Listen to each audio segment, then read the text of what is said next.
बोल्दा बोल्दा एउटा कुरा भन्न मन लाग्यो। राष्ट्रिय स्वतन्त्र पार्टीमा जति पनि सांसदहरू आउनुभएको छ नि, सुमाना श्रेष्ठ जस्तो विश्वासघाती, मुकुल ढकाल त चोर फटा गुन्डा नै भइहाल्यो। दलालको 2/3 सरकारको त्यो काङ्ग्रेस एमालेको झोले नै भइहाल्यो हैन। तिमीहरू सबै राष्ट्रिय स्वतन्त्र पार्टीमा रहेका तिमीहरू सबै सांसदहरू छौ नि हैन, माननीयहरू हुनुहुन्छ नि हैन। कोही पनि माननीय र सांसद बन्ने लायककै थिएन क्या, बन्न सक्दैन पनि थियो, बन्दैन पनि थियो कहिले पनि। यही काङ्ग्रेस एमालेको झोले भएर गऱ्यो भने के हदसम्म झोले चाहिँ हुन सक्थ्यो होला। तर रविको आशीर्वादले, रविको क्षमता शक्तिले गर्दाखेरि नेपाली जनताहरूले भोट दिएर चुनावमा भोट दिएर जिताएर आज सांसद बन्न पाएको। आज त्यही रविमाथि घात गर्यो भने नि, भइरहेको जस्तो हामीलाई महसुस भइरहेछ, रविमाथि घात भयो भने नि, विश्वासघात भयो भने, धोका भयो भने नि, हामी देशप्रेमी युवाहरूले छोड्नेवाला छैनौँ।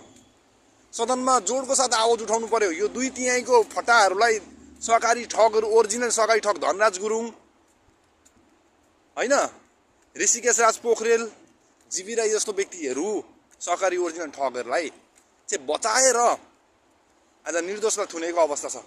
कोही त आवाज उठेको। हामीलाई अहिले सामाजिक सञ्जाल दिएको छ, फेसबुक छ, टिकटक छ, युट्युब छ, कोही त आवाज उठाएको। आवाज उठाउने बेला भइसकेको छ। निर्दोष व्यक्ति रविलाई थुन्नु, न्याय रवि लामिछाने नपाउनु भनेको चाहिँ देशकै दुर्भाग्य कुरा हो। हामी नेपाली जनतामाथि प्रहार गरिएको हो यो। हामी नेपाली जनताले भोट दिएर 12 लाख भोट दिएर जिताएर पठाएको होइन रवि लामिछानेलाई। आज निष्पक्ष रूपमा जिताएको हो। कुनै मासु चिउरामा पेट्रोलमा बिकेर हामीले भोट दिएर पठाएको होइन। काङ्ग्रेस एमाले झोले जस्तो घोटाला गरेर आएको होइन, धाँधली गरेर आएको होइन जितेर। आज त्यही पनि कानुन छ नेपालमा, सरकार छ। यो सरकार त बिचौलियाहरूले बनेको देश हो, बनेको सरकार र देश चलेको छ। अहिले देश पनि त्यस्तै बनेको छ, चोर फटाहरूले चलाएको देश छ अनि व्यापारीहरूले चलाएको देश हो। खोइ त हामी नेपाली जनताले बुझेको। अब समय भएन त, आउनु पर्यो नि। अब बहिष्कार गर्न आउनु। शिक्षकहरूले आन्दोलन गरेको 1 महिनाभन्दा बेसी भयो।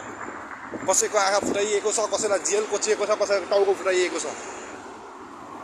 खोइ त सरकार छ, मरेको सरकार, मुर्दा लास सरकार हो यो। आज यो भनिराखेको छु, मैले आवाज उठाइरहेको छु।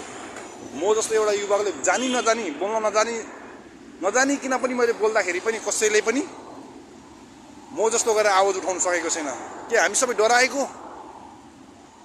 अब होइन, डराउने होइन। अब आवाज उठाउनु पर्छ जस्तो लाग्छ। बङ्गलादेश र श्रीलङ्कामा जसरी त्यहाँको शासकहरूलाई, सानो राजाहरूलाई खेदाइयो त्यसरी नै खेदाउनु पर्छ यिनीहरूलाई। मेरो भन्नु यति मात्रै हो। सक्दो सेयर लाइक गर्नु होला यो भिडियोलाई।